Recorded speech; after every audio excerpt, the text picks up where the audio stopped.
바로 앞에서 before이고요. 대오는 바로 하나님을 의미합니다. 하나님 앞에서인 것입니다. 여러분 한번 생각해 보십시오.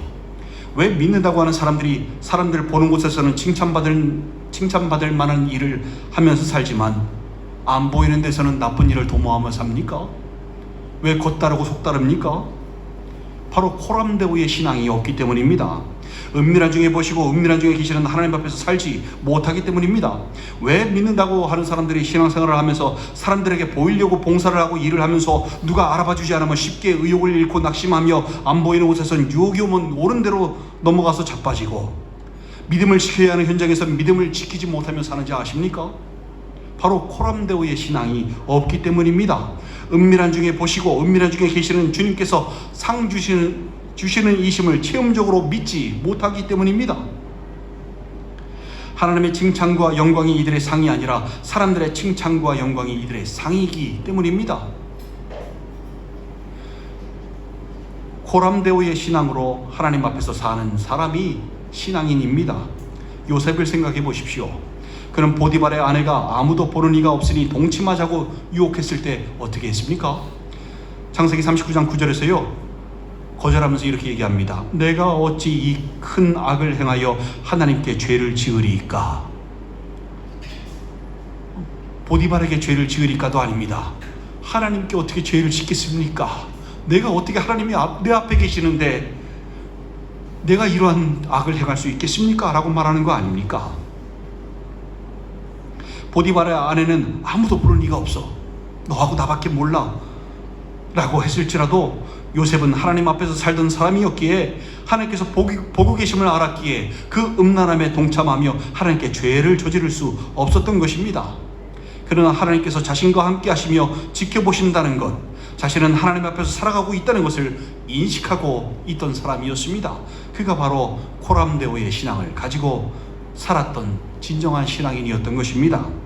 사드락, 메삭, 아벳느고는 사람의 칭찬과 영광보다 하나님의 칭찬과 영광을 더 사랑하여서 금신상에게 절하지 않았다가 풀무불에 들어갔고요. 다니엘은 사람의 칭찬과 영광보다 하나님의 칭찬과 영광을 더 사랑하여서 하던 대로 기도하다가 사자굴에 들어갔습니다. 모두 코람데오의 신앙으로 하나님 앞에서 믿음을 지키며 살던 신앙인들이었습니다.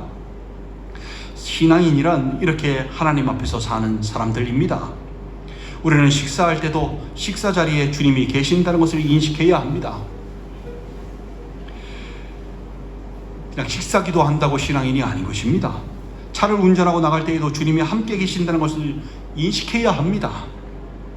일을 할 때에도 주님 앞에서 한다는 것을 인식해야 합니다. 아무리 아무도 없는 곳이라 할지라도 그 자리에 주님이 계시고 우리를 지켜보신다는 것을 인식해야 합니다. 느껴야 합니다. 기쁜 일을 만나도 슬픈 일을 만나도 어려운 일을 만나도 풍랑을 만나도 우리는 주님이 우리와 함께 하신다는 것을 느껴야 합니다. 이게 바로 코람데오의 신앙이고요. 이 코람데오의 신앙이 있어야 하나님께서 주시는 상, 하나님의 칭찬과 하나님께서 돌려주시는 영광을 받을 수 있는 것입니다.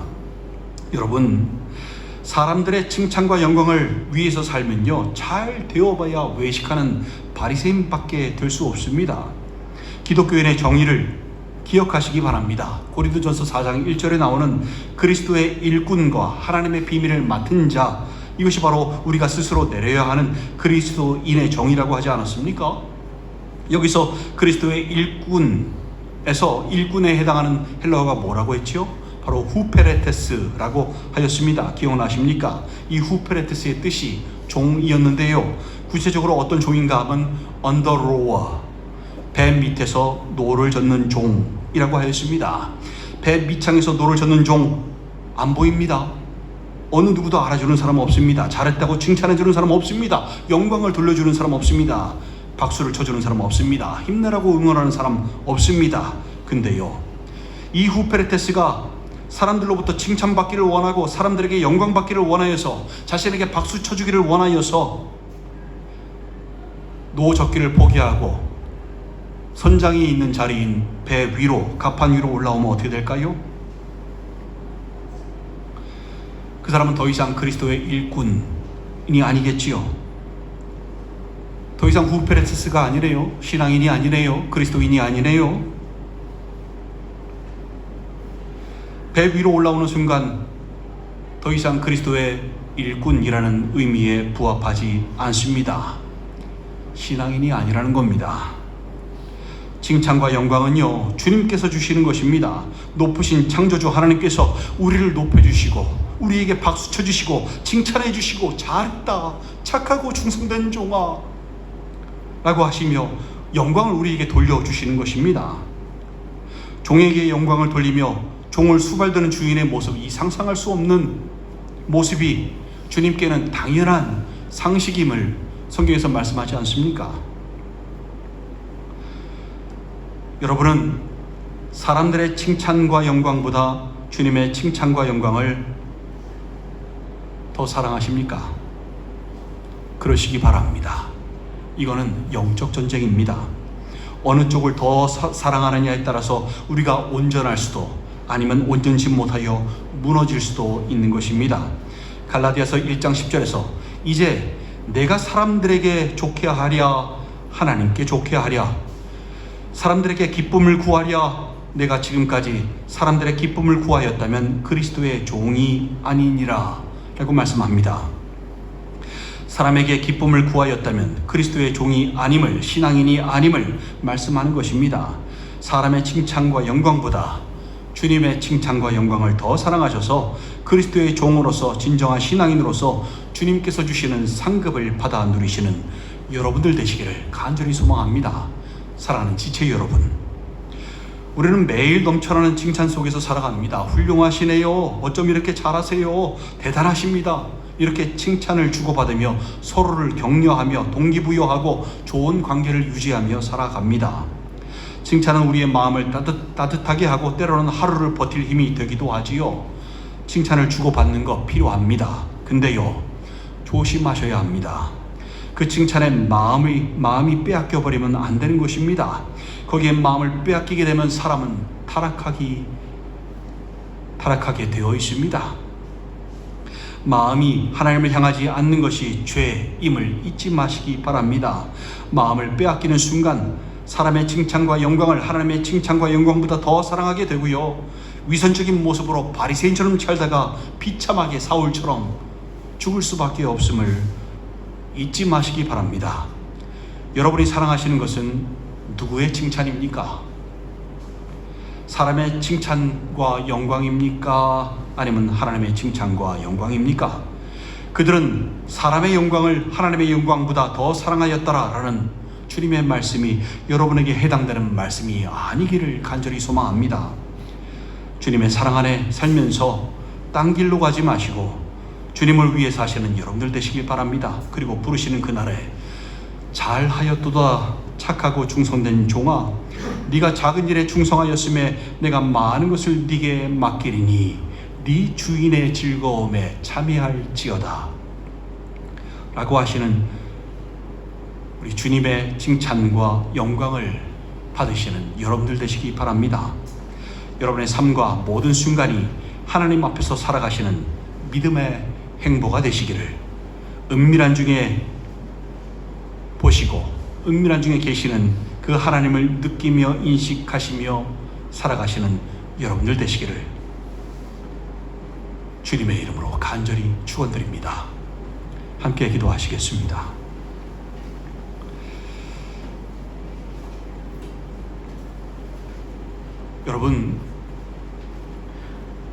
여러분은 어떤 영광을 더 사랑하며 살아오셨습니까? 혹시 사람의 칭찬과 영광을 더 사모하고 더 사랑하며 살아오셨습니까? 거기에 목말라 하며 거기에 맞추어 살기 위해서 그렇게 노력하신 것은 아닙니까? 거기에는 사실 평안이 없는데요,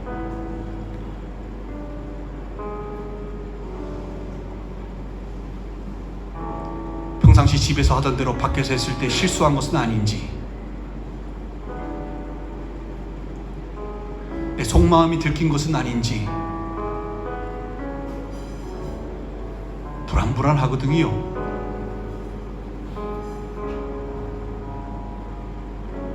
겉다르고 속다른 모습으로 살 수밖에 없거든요.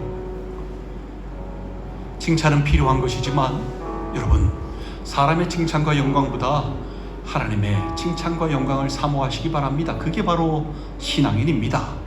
하나님 앞에서 사시기 바랍니다. 그러면요, 누가 있거나 없거나 상관없습니다. 누가 있어서 잘하고 누가 없어서 안 해도 되는 그런 게 아니라 항상 은밀한 중에 보시고 은밀한 중에 계시는 주님 앞에서 사는 인생, 평안이 넘칩니다. 바로 주님의 평안입니다.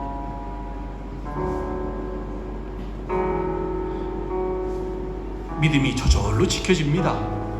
주님의 지팡이와 막대기가 아니하여 주셔서 마귀가 아무리 우는 사자와 같이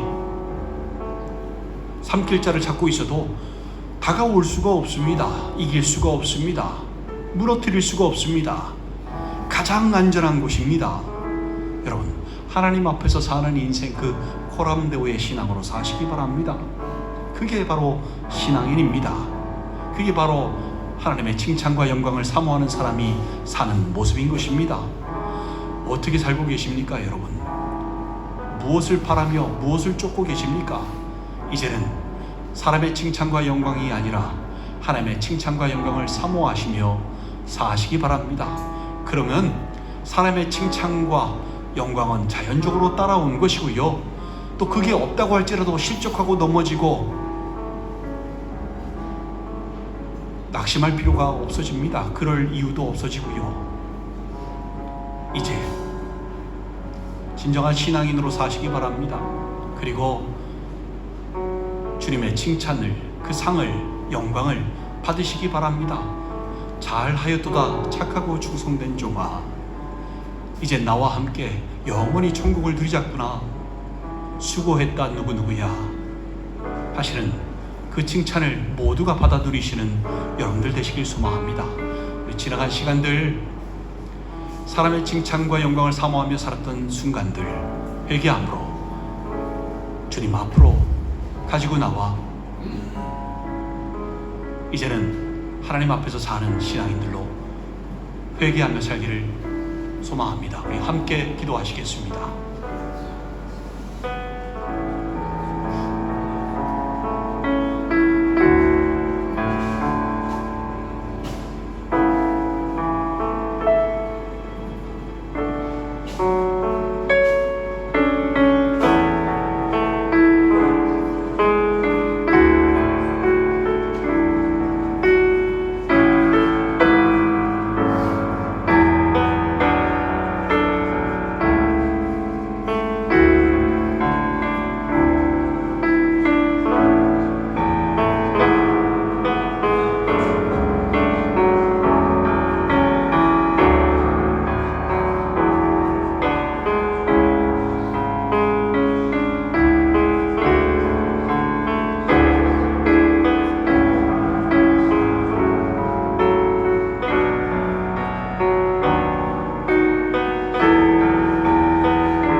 아버지 하나님, 저희들 이제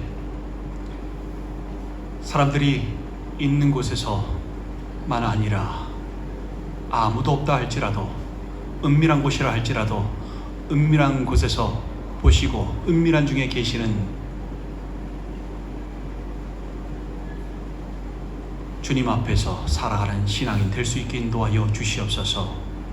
어떠한 상황에서도 왔다 갔다 하지 아니하며 겉다르고 속다른 모습이 아니라 언행일치하는 모습으로 그렇게 하나님 앞에서 주시는 평안으로 힘과 능력으로 보호하심 아래 살아가게 인도하여 주시옵소서. 진정한 신앙인 되기를 소망합니다. 요셉처럼, 사드락 메삭 아벳느고처럼, 다니엘처럼 살아가는 신앙인들 되게 인도하여 주시옵소서. 한 사람 한 사람 주님 손에 의탁하오니 붙잡아 주시옵고 모든 말씀 우리 구주 예수 그리스도 이름으로 축복하며 기도 올리옵나이다. 아멘.